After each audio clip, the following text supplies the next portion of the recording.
In the UK, after the Easter break, normal politics such as resumes, with the focus firmly on Europe and Brexit.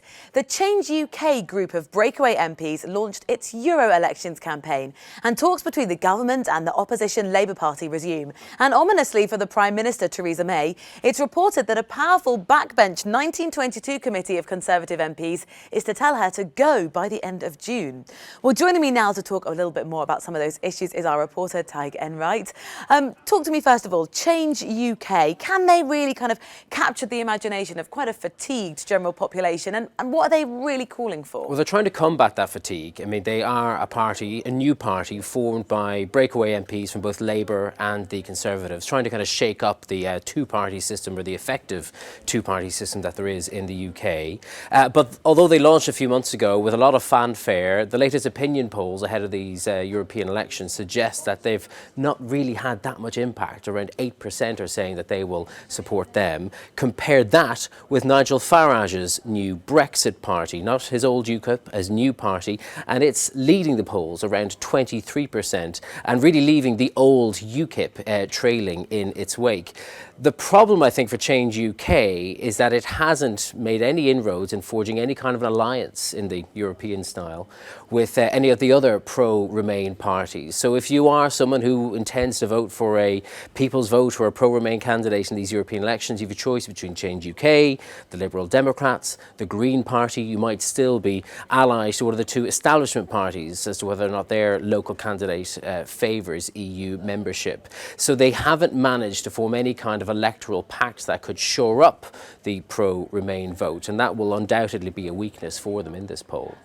So that's looking ahead to the European Parliament elections. But on home turf in the UK, how is Brexit progressing? Is there any kind of glimmer of hope between those opposition party conversations? Yeah, I mean, let's remind ourselves of the state of play. Theresa May has failed now 3 times to get her withdrawal agreement through Parliament. Now she's trying to reach out to the opposition Labour Party to get their votes over the line. Those talks have been underway for several weeks. The leaders, the senior ministers running those talks, did take a break for Easter, but there were more junior officials working away over Easter, but very little tangible sign of actual progress. Before they broke up, the ministers from the Labour side of the fence were saying the Conservatives were still not taking their core demand that Britain should remain in a customs union with the EU seriously.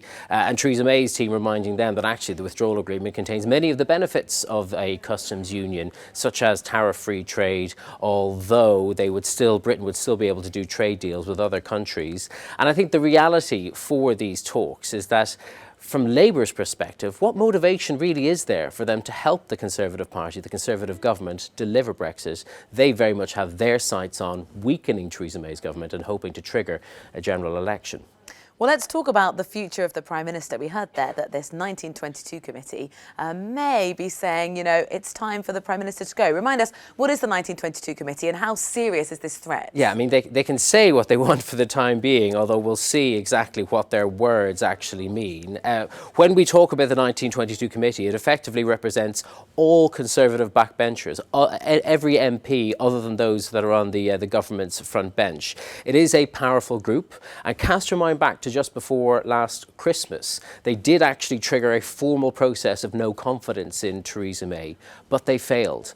And what that means for Theresa May is that she's safe from this process until December of this year. Now, there has been some talk about them trying to change the rules so that 1 year of immunity would no longer apply. But of course, that's one hurdle to overcome. Other efforts to topple Theresa May include local Conservative Party associations signing a petition, and they'll have an emergency meeting, and they might themselves vote no confidence in Theresa May, but that again would be just symbolic. Nothing compels Theresa May to exit the stage as a result of that. And what you have to remember in this process is that really the normal rules of governance are not applying. In any normal situation, if Theresa May or any Prime Minister lost 3 votes in Parliament, it would be curtains for them. Similarly, there's open rebellion within her cabinet. She has signalled that her withdrawal agreement, once that's ratified, she will exit the stage. She's trying to make that her legacy. And if you listen to the date that some of these people on the 1922 committee are talking about, June, it's actually a long way away. And there's plenty of more other hurdles for her to overcome, notably the local elections and indeed the European elections, whether indeed they take place or perhaps, and it's a big maybe, the withdrawal agreement will be ratified before then. They won't have to.